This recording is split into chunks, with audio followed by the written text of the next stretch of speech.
Hello everybody, this is Brian O'Haron. It's February 5th, 2009, very cold day, although the weekend it looks like it's going to be a little warmer. So I hope you have a good weekend. There's a lot of ice fishing, skating, and all up on the lake, and plenty of other things to do around in the area. Initially tonight, you will see a picture of my once close friend and first stockbroker, the late John R. Casadei of Litchfield, Connecticut.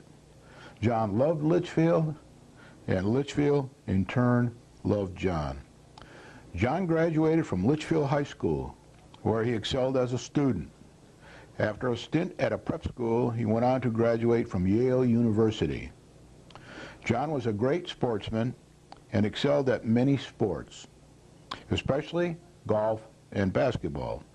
He often regretted not playing tennis, about the only sport that he did not participate in.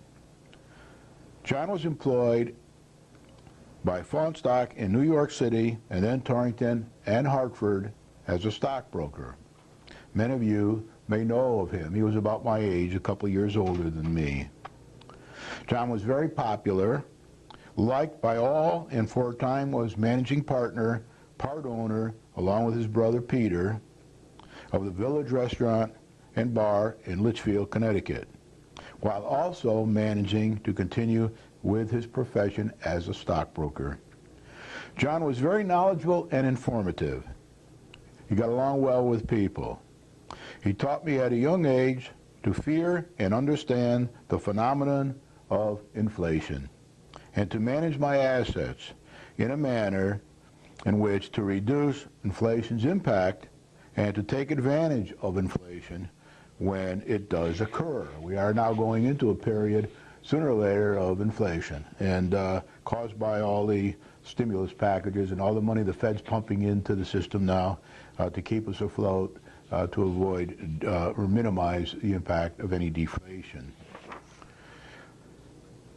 I knew John in the days before mutual funds, as well as after.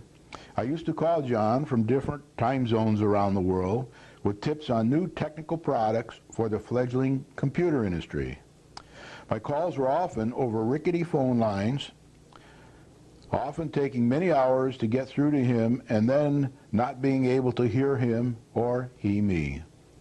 When we did begin a conversation, we often lost the connection in the middle of the conversation because of the poor quality of the telephone lines in those countries.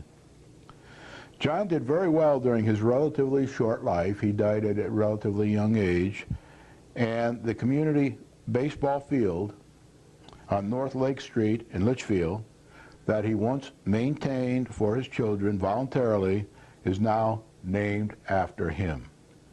Many years ago, I returned home for his funeral, and as I expected, the church was packed with his relatives and his many, many friends. John would have been intrigued, but probably frustrated and horrified by the current economy.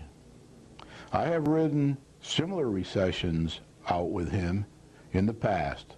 Some were pretty rocky, but we made it through one way or the other, and he did all right for himself. Thanks, John, for your friendship and advice and guidance over the years.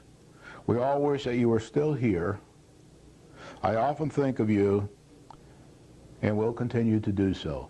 Thanks, John.